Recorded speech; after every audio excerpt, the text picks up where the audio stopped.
baseball fans, welcome to Sully Baseball. This is the show where I talk about baseball 365 days a year, unless it's a leap year, and then I'm going to do another one. If you are in Palo Alto, Atherton, Menlo Park, Sunnyvale, sell your house immediately, move to anywhere else in the country. You will live like a sultan. But I'm also on Comcast right now. If you are watching me on YouTube, hi.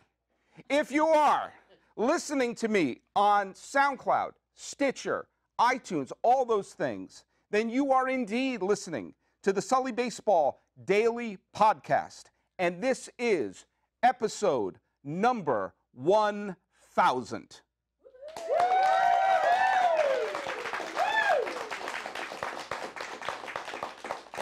There are some people who think that is psychotic, that I've done a podcast every single day for 1,000 days. I am one of those people.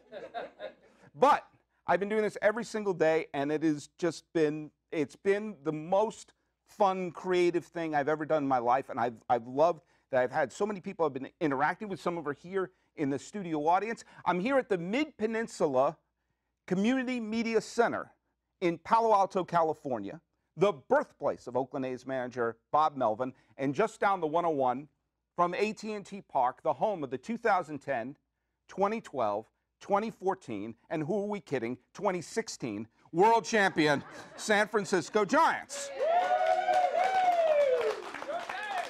You got to play to the crowd you're in front of. You got to play. You got to do what you got to do.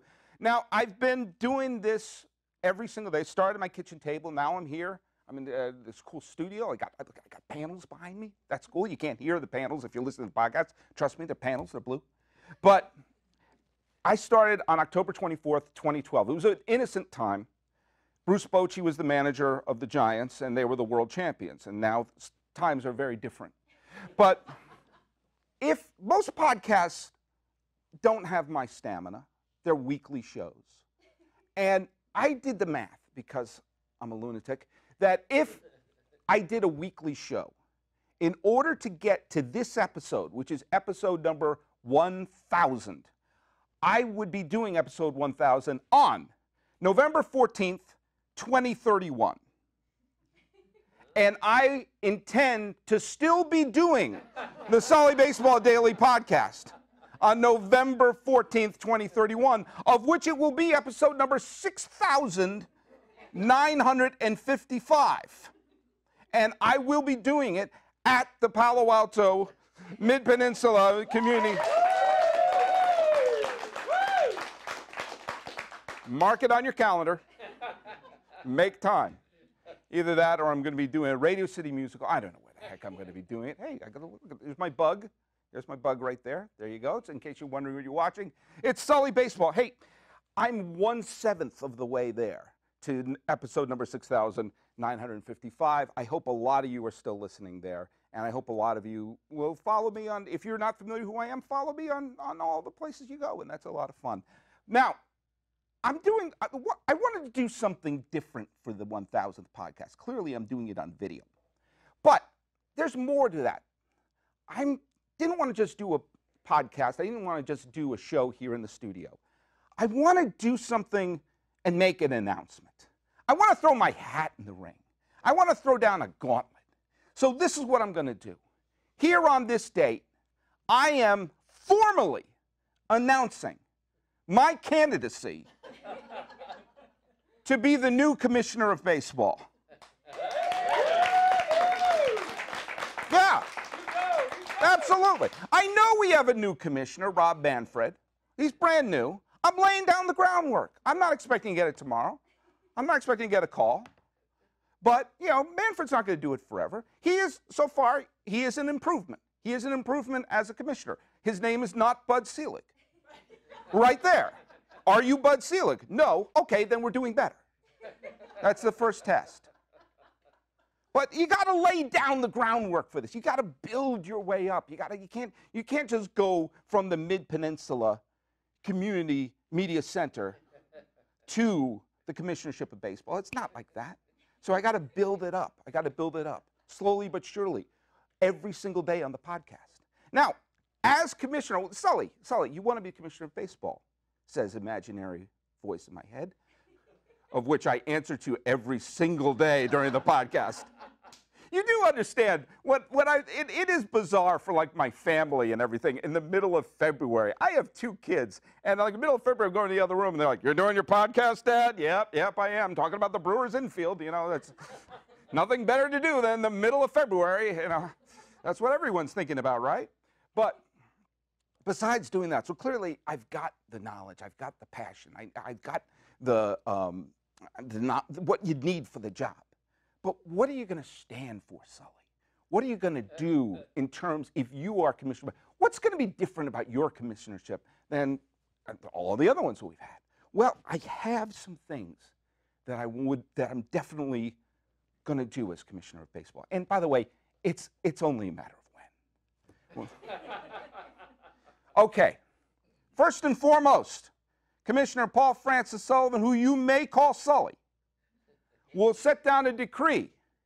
No camouflage uniforms. You know what I'm talking about? When they come out and they're dressed like they're wearing a shirt that's camouflage and a hat that's camouflage. That's for our military. You know, no. Give to the Wounded Warrior Project, put an American flag hat on your head, dress as an eagle, I don't care. Have a veteran throw out the first pitch, or do those little things where the kid doesn't know it's really his dad who's going to catch the pitch and he takes it off. If you don't cry when you see those every time, then I don't even want you watching this. Turn it off. I don't like you if you don't cry at those. I'm crying. I'm starting to cry now. But the camouflage is ridiculous because, first of all, they just wear tops. Their pants are white. That's terrible camouflage. If you're going out there, it's like, well, do you see? Well, I just see legs. I don't know. That's horrific. The only way I will allow camouflage in a baseball uniform is if they are wearing baseball camouflage. If they're wearing ballpark camouflage. There's a ground ball up the middle. There's no shortstop there. Oh, wait, Bruce Crawford is there. He was just camouflaged. I think the infield's shifting on me, but I can't see them. Oh, just crawling through the mud. Joe Panic there. That I will allow, but only on the 4th of July. Oh, speaking of that, we are going to shift the entire season. The season is going to start a month earlier, and it's going to end on Labor Day. Do you know what the hardest thing to do for your pal Sully, other than calm down, is to start baseball conversations with anyone in September? Everyone's like, oh, is baseball still on? Oh, I'm thinking about football. It's the best month of the season, and they throw it away. To me, when people say, oh, I stopped watching in September, it's like saying, oh, I was watching Star Wars, but when they started attacking the Death Star, I turned it off. It was like, I got the gist. I got where it was going. It's the best part. It's the best part. You know, do you know what the great thing is of the great sport event that everyone watches in August? Do you know what it is? Nothing. Nothing. That whole month is wide open. Have that be the pennant race, the big pennant chase there. You have the wild card game is played on Labor Day, a holiday, eyeballs watching, and if your team is still in it, great, you're super into it, and if it's not, you're watching football anyway. This way we have the World Series ending around the first week of October instead of now during the Iditarod. Baseball's still on, it's Christmas. That's a bit for me, and I'm doing a podcast on Christmas. I do. Also, we're going to start the season with the All-Star game. You start the season. You start it with, oh, look at it, they approve. You start it with a spectacular. Do you remember how the season began this year? Me neither. A few years ago, it started in Australia in the middle of the night. What kind of marketing is that? It's like, shh, the season's starting. Don't wake up.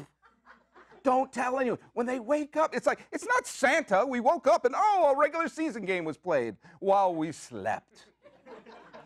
Started with the All-Star game, and that way you also are voting for the All-Star team based upon a full year's worth of statistics. Last year, Corey Kluber won the American League Cy Young Award as the best pitcher in the American League. He was not on the All-Star team. There were, how many? 600 All-Stars last year after all the injury replacements, and the eventual Cy Young Award winner was not among them. That's weird, because you only reward people for the first half, and sometimes not even the first half. People are voting in May. It's like, hey, they had a good 3 weeks. They should be an All-Star. This is how old school I am. That's me. That's not me, punching my hand. That's a ballot, and they don't even do it that way. I'm old. But Corey Kluber is a Cy Young Award winner, and I am tied for him in All-Star game appearances. And in case you're wondering, it's 0. I never made the All-Star team. I should not be tied with him for anything. And so we have the All-Star game start the season. Boom! We have a great opening. Stars. All-Stars. And all of them out, and it's a great tournament and everything like that, and it's fabulous. That's how you start it. That's how you start it. Now, there's a couple other little things. When you start putting the Ks up for strikeouts, when they get a strikeout, they hold a K, they put another K up. Don't start till 4. When it's stuck at 3 for a while, there's some tension in the stadium. When they're looking up, said, "What is that?" It said, "No, it's a strikeout." It's like, "Please, someone else strike out. Please, somebody else strike out." It's sensitive times now, and that was a score from the 19th century. Just wait till the 4th one. That's a tip from Commissioner Sully. Now, baseball has a problem. It's doing well. It's skewing old. You don't believe me? Watch the MLB Network. Their prime advertisers and sponsors are Cialis, Flomax, and a crematorium. They've got to go where the young eyeballs are. Now, we have discovered that young eyeballs are mainly watching local games and watching them on their devices. Hey, Nance, can you put up the Venn diagram, please? You put up the slide of the Venn diagram. Now, look at this Venn diagram. Most people are watching local games. Most people are watching games on their devices or watch shows on their devices, watch TV. That middle part are people watching local games on their devices. Guess what? That's the group that's blacked out. That's the group that baseball actively says, back to me, that actively says, don't watch it on your device. No. You have to watch it on TV because that's the way we did in the old days. That's like going to Comic-Con and saying, all right, we're going to show Batman versus Superman, but anyone dressed as Batman or Superman is not allowed in. This is not for you. No more blackouts. And also, most importantly, Little Leagues must get their uniforms free from Major League Baseball. Yeah, you want to get young kids, get them hooked early, wearing their uniforms, wearing this. Get them hooked so they can't live without it. Yes, that's what a drug dealer would say. But drug dealers have a very good business model. Get them hooked, and they're fans forever. So that's what you do. That's a little bit of my administration as the Commissioner of Baseball, which I will have before November 14th, 2031. Folks, we have a guest today. Now, our guest is an on-camera host of, she wrote it down for me on Comcast Sports Net. If you're watching the A's pregame, you'll see her all the time. She's absolutely fabulous and a friend of the podcast. Ladies and gentlemen, Eireann Dolan, get in here. Get here. Sit there. Hi. Hi, everybody. I, for one, welcome our new baseball commissioner, Absolutely. Sully. Love it. Eireann, by the way, you know you spell your name incorrectly. Well, you pronounced my show incorrectly. Oh, that's so true. Touche. We're off to a good start. Touche. Now, you have been a fan of the podcast for, let's make this 999 episodes, if you can believe it. That's right there. I was in his kitchen when he first started. No. Years. Yes. Years. Yeah. Absolutely. Now, you and I became, friends to the world of Twitter. Mm-hmm. And then the minute you started becoming friends with me, your career took off. Oh yeah, it was a Sully bump. Yeah, absolutely, the Sully bump. After we met, we didn't murder each other because true. we met on the internet. That's true. And yeah. And now you're taken though. You have a boyfriend. I do. Yes. Does your boyfriend have a name? He does. His name is Sean Doolittle, and I know you all cheered for the Giants 2010, 2012, and 2014 World Series, but he plays for the A's. Yes. Hey, can we see what picture of Sean Doolittle? No, we don't need that. We don't need that. No, let's just show what Sean Doolittle we don't looks need like that. here. Do we have a slide Have of you him? seen ZZ Top? You've seen him. Yeah. Well, he's anyway. Well. Dusty Hill. You Yeah, got it. yeah, there he is. There he is. There he is. I wasn't That is kidding. the best picture I could find of him. Well, Yeah. it's not. It's framed so Yeah. well where they catch all of it. That beard keeps going, by the way. There's no lens wide enough to get that entire beard. Now, if you look at that, if you look at that picture, there he is. There Love he it. is. And he knows that those people are going to eventually make fun of that look, right? Oh yeah. Well, it starts at home. Yeah. So yeah, he knew. He was well aware. All right, cool. By the way, I want to just show you another relief pitcher who had red hair and facial hair, who eventually had to live it down. Can I see Don Stanhouse, please? There's Don Stanhouse. Now, Don, he chose that look. He looks you know, good. no one forced him to look like that. And in 1979, during the World Series, he was pretty cool then. Yeah. And I think he's pretty cool now. Then? It takes a lot to make the bird on his hat the second silliest face on that picture. All right, let's go back to us here. But so Sean was Sean Doolittle, all-star pitcher. He made the all-star team. He was one of the 600 injury replacements last year, if you can believe it. That's right. No, he was chosen. No, he was chosen. Yeah. He was not. He's still on the disabled list right now. Yes, he is. Yeah, but I want to point something out, though. Yeah. Okay? Sean appeared on my podcast after the 2013 playoffs. When he appeared on the podcast, he was a good, solid middle reliever for the A's. Yeah. After he appeared on my podcast, he became an all-star and signed a multi-million-dollar contract. Thank you. Thank you. Those are just facts. You can make the connection. We got any a better way you want. apartment, so thank you. Absolutely.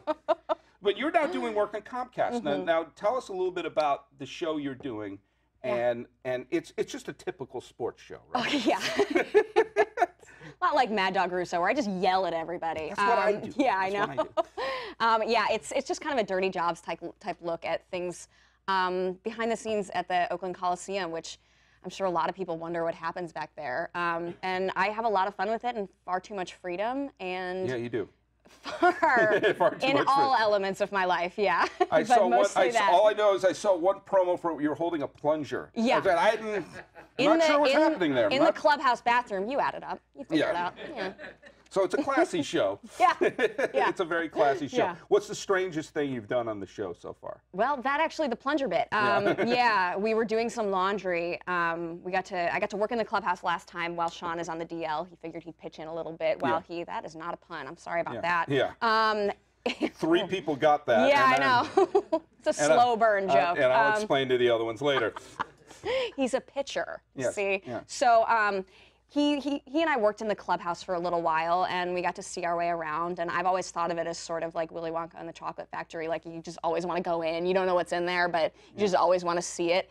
And it turns out there is a chocolate river there in that clubhouse. Yeah, there is. If those, That was actually sewage. news that in the Oakland Coliseum had a sewage issue, which It was a little bit. I yeah. love that it took them 6 years of. Is there a problem with the Oakland Coliseum? Well, there's sewage. Wait for it. If only we were in a region where there was some money, and that we could actually build. What is going to happen? Let's get down to brass tacks. Yeah. The A's, they can't stay there. I'm sorry. I like the A's. Yeah. They can't stay there. Yeah. I won't let them. Listen, I love the Oakland Coliseum, the O.Co, whatever we are calling it. Sometimes it's changed in mid-game. It's like now we're you know what I love is that O.Co is overstock.com, which is, I thought was awesome because the team is like comprised of overstock parts. Like, That's true. I really like that. It's like Voltron. So I think it's kind of. Yeah. And so I really like it because even when there are 10 people in the stadium, it feels like there are It's sold out. It's incredible. Oh, because you don't go there because it's cool. No. You have to go there because... Which it is. Oh, yeah, but it's deceptively cool. Sorry. Whatever I know you're on the payroll, so... Yeah. But you go there because you love this team, and you want to... And they got the drums beating, and they got the, Vuvuzelas. I'm sorry? Gesundheit. What was that you just said? Oh, the Vuvuzelas. Yeah. Oh, yeah. Oh, God. How could I forget those? Sean, by the way. Yes. I don't not going to bring back to him, but he has accumulated some stuff over the years, and you have talked about you have talked about how you want to burn many of his possessions. Of his time, like what are some of the stuff that he has pack-ratted over the years? Yeah. Well, we've just accumulated a lot, and I know you guys are all familiar with this. In a baseball family, we tend to move at least twice a year. We move for spring training, we move at the end of the season, and sometimes we don't know when we're going to move. Sometimes we don't know how long the playoffs will last. At any rate, we just are constantly packed all the time, just ready to move. And one of the things that are constantly packed are 1,000 bobbleheads of Sean with his name misspelled that they gave away in Stockton. So we have those. Yeah, he might have one. So if anyone needs them, I've got a crate of them at home. Yeah. We also have Doolittle blankets. I think about 500 of those that I owe to family all over. They make really good Christmas presents. Yeah, I can imagine. Could you wrap one of the bobbleheads and sort of move some merchandise here? Who's Sean Doolittle? Okay, that's a bobblehead. Yeah, okay, that's Christmas. That's Diet Sean Doolittle. So. That's what it said. It said Sean Doolittle. Not a mistake, and they gave him out anyway. Yeah. So. We love Stockton. He's doing well. Yeah. Can't wait. He's coming back this year, hopefully. Got to get him out of the house. By the way, I'll tell you, I know, that must be awful. You're like, come on, this is the time of the year you're gone. It's Stockholm Syndrome at this point. Yeah, pretty much. But the great thing about, you being with Sean is such a great long-term thing for you when you stop and think about it. It's a good deal for me? Yeah, it's a great deal really good deal out of this. Because he's a left-handed reliever. Oh, yeah. And they play until they have rigor mortis. Even then. Even then. There's a couple of pitchers who died in the mid-'70s who still play. Yeah. And the fact that general manager, when you talk about left-handed relievers, is that can he throw the ball 60 feet 6 inches and have it not hit the ground? Right. Sure. Does he have a pulse? Yeah. Mirror under the nose. Yeah. Give him $3 million. Yeah. Yeah, $3 million. We're not there yet. $3-4 million. Yeah. Just give him that. That's fine. Yeah. The back of his baseball card is going to be cluttered. By the way, I guess the best part about him being hurt this year is there are a lot of good things about him. No. But he's not going to be traded this year. Yeah, we're not going to. This is the first July 30th trade deadline where I don't constantly check Twitter, like, am I moving today? Am I moving? Where do I have to go? Week 1 in July, I don't know if a lot of people think about this, but week 1 in July, I start to pack my house up because I think, we're going to have to move. So I start putting all of our clothes in boxes just in case, because you have to move overnight. If he gets traded during a game, he has to leave immediately. Like, he cannot even be in the dugout. We are there the next day. Stomper the elephant escorts him out. That's security too. It saves a lot of money that way. Yeah, it was Stomper. But like you were telling me that during last year's trade deadline, which was bonkers for the A's. Yeah, we thought anything could happen. And that you were checking Twitter, which is always reliable. That's what I'm doing anyway, let's be honest though. Yeah. That's how we met. I'm doing it now. I know. Let me like that one. But that you were reading tweets saying Sean's going to Washington. Yeah. And what did you do instead? What was the rational response that you had? I bought 30 Washington Nationals hats for my family. That's right. Yeah. I started to make a women's small jersey that said Doolittle on the back. Washington Nationals. Yep.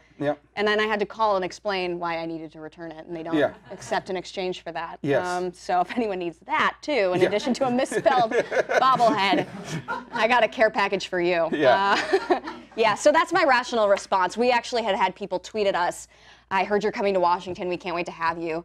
And we were at dinner and we were like, oh, this is how it happens. Okay, because typically you will know before we do. Now, you didn't think that maybe before reading Nat's Head 55 on Twitter and taking their word for it. Yeah. You know, that you said, you know what, maybe we should call the front office. Did we get traded? No. You took some Twitter person. Yeah. So you're telling me if I go on Peter Twitter. Griffin avatar. Yeah, he's got to be telling the truth. Yeah, it's got to be there. He's got 6 followers. I mean, that's really reliable. How did he get that scoop? Oh, yeah. Better buy 30 hats.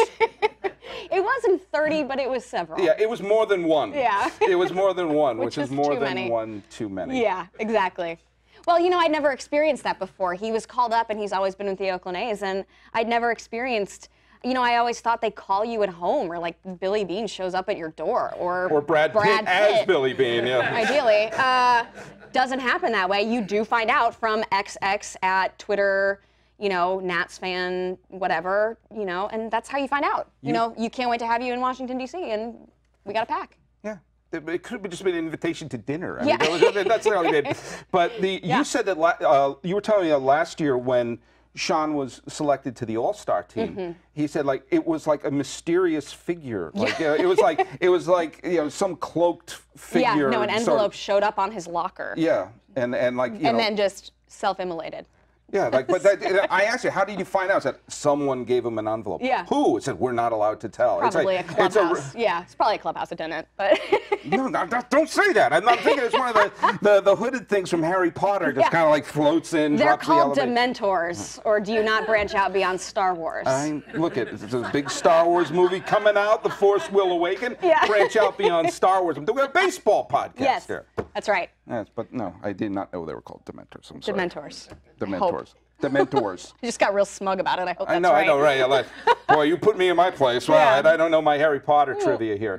So, what do you think is going to happen though? With are they going to move to the A's? Going to move to San Jose? I don't know. I don't think that's going to happen. I don't think it can. Did the guy on Twitter not tell you where they're going to go? Well, Nats fan says no. Yeah. You know, I don't know, and I don't think it's going to be resolved anytime soon, and certainly not within his contract time, which I think at this point is 5 more years. 5 more years. By then you'll be commissioner, so you can do something. I'll move him. I'll say put him right there. Hey, before we wrap up here, and thanks for being, I believe that we have ourselves a question in our audience here. But where do we have here? What do we have? Find them out right there. Hey, can you tell us your name, please? Sure, Adam Bristol from San Francisco, California. Adam Bristol, you are one of my. By the way, Adam Bristol is one of my most loyal listeners, tweeters. You retweet everything and everything like that. So what's your question? So there's been a rash of injuries among pitchers in recent years. Run scoring environment is very low. We're threatened to get under 4 runs per game across the league. Is it time to lower the mound? That could alleviate some of the pressure on elbows for Tommy John, and maybe even give the advantage back to the batter. Nope. No. Nope. Sit him down. Nope. Nope. Raise the mound. Raise it up. You're talking. She's with a pitcher. She wants that mound like a pyramid, and him throwing right down there. He doesn't throw breaking balls either, so I'm not worried. Hey, we got to do our wrapping up here, don't we? We got to wrap this thing up. This was great. Eireann Dolan. Thank you. Thank you for having me. Thanks for being part of the show. Hey, go follow me on Twitter. Go follow me and everything like that. I want to thank everyone who's been listening to the 1,000 episodes of the Sully Baseball Daily Podcast, and for the 1 episode I've done here on the Comcast here in Palo Alto. I want to thank everyone here at the Peninsula Community Media Center, and thank all of you for coming out here. I am your host, Francis Sullivan.